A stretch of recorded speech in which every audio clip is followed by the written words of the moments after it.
scuffle. Take a look at this video. Bears tight end Martellus Bennett gets taken down by rookie Kyle Fuller. Bennett jumps up and then body slams Fuller. The next day, Bears general manager Phil Emery announced the team fined Bennett and suspended him for conduct detrimental to the team.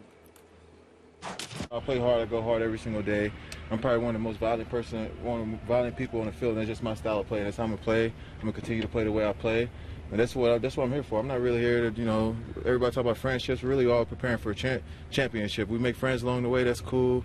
But at the end of the day, I'm just trying to help the Bears win a championship and do the job to the best of my ability. It's practice. Practice is practice. I know I sound like Allen Iverson right now, but at the end of the day, it's practice. Practice happens, and. You learn from it. That's why you practice. You learn from things that happen in practice. Everything's not perfect. No one's perfect out there. So, man, at the end of the day, it's practice. Everyone's just working. That was Bennett before he knew he was suspended. The GM says it's for an unspecified amount of time. So we're putting you guys on the hook. You first, Skip. Whose side are you on? Stephen A. Smith, I am completely and utterly on Martellus Bennett's side. This story knocked me over when I read it and then heard it on SportsCenter. This is man bites dog. This is, from me, a guy who's covered training camps dating back to Don Shula's Dolphins, Chuck Knox's L.A. Rams, to the Cowboys of Tom Landry and Jimmy Johnson, Dave Wannstedt's Bears, Steve Mariucci's 49ers. I've spent hundreds of hours on the sidelines of training camps, and every day I was there, nearly every day, I witnessed at least one fight, if not 3 or 4 fights. And now a player has been suspended for retaliating in a fight. And by the way, people are calling it a body slam. I'm not even sure that qualifies as a body slam. Full slam. You're penalizing a player for being aggressive. Yeah. And the great irony here is Martellus is the guy who's always criticized for not being aggressive enough, not practicing hard enough, not being locked in enough in practice, being too lackadaisical and unfocused in practice. And he finally shows some aggression, and he gets suspended for it. And I understand Mark Trestman's mantra in training camp practices is, if you fight in camp practice, it will translate into undisciplined play on the football field. Never heard that from a head coach, and I respect Mark as an offensive guru, and I think he's going to do good to great things with Jay Cutler this year. But this is, as Herm says, tackle football. I want to see a little spark from Martellus Bennett, and you're telling me a sign of life from Martellus got him indefinitely suspended? Yeah. Explain, please? Well, I can't explain it. What I will tell you is I apologize for not having the information in front of me, because I wanted to know where the Chicago Bears ranked in penalties last year, because that could be a telling reason as to why Trestman is really honed in on their conduct in practice. Deontay, look it up. Because you might find yourself in a situation where you want to guard against it. So that would make sense. What I would say to you is that I tend to agree with you, Skip, because it comes across as a bit soft. This is the NFL. It is football. It is training camp. As Golick explained weeks ago when he was talking to Greeny, he was like, look, man, we didn't want to be out there. Training camp's the worst. He said, you ready? Yeah, it's hot, it's muggy, you're tired, you don't want to work out of it. All right. Thank you, Kerry. 25th fewest in the NFL. 25th fewest in the league. 25th fewest in the league. So really, that knocks down that argument about Trestman. But what I will say to you is this.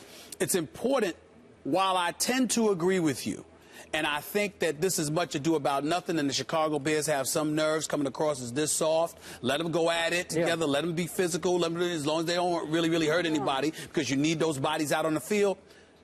Martellus Bennett has to be careful. Your best season was last year, over 750 yards receiving, 65 receptions for the Chicago Bears. The year before that, you had over 600 yards catching as a tight ends for the New York Giants. Prior to that, your first 4 years were in Dallas. You were essentially a bench warmer. Yep. Now, regardless of the talent that you may possess, and you may be perceived as being better than Jason Witten, the reality of the situation is that you were not getting any time. You didn't really start having an NFL career until you were with the New York Giants, which was the year before last season. So essentially, your inching or your incremental process towards relevancy kicked in 2 years ago.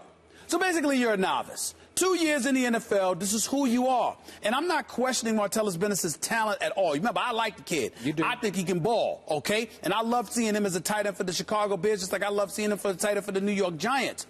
But you've got to be careful when your reputation is that of an individual who is lackadaisical in practice, doesn't go all out, doesn't give full-fledged effort. Just because he got into a fight with somebody, Skip, doesn't mean he was working hard prior to that snap, prior to that incident. I agree with that. And so if that's the reality, and they're indicating that that is a cause for the suspension, it's coupled with it. If that's part of it, Martellus Bennett has a problem.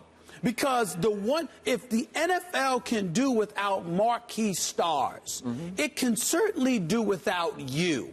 And we know how NFL locker rooms are. We know how teams are. They are much more strident and much more rigid when it comes to behavior and how they believe it will impact a locker room.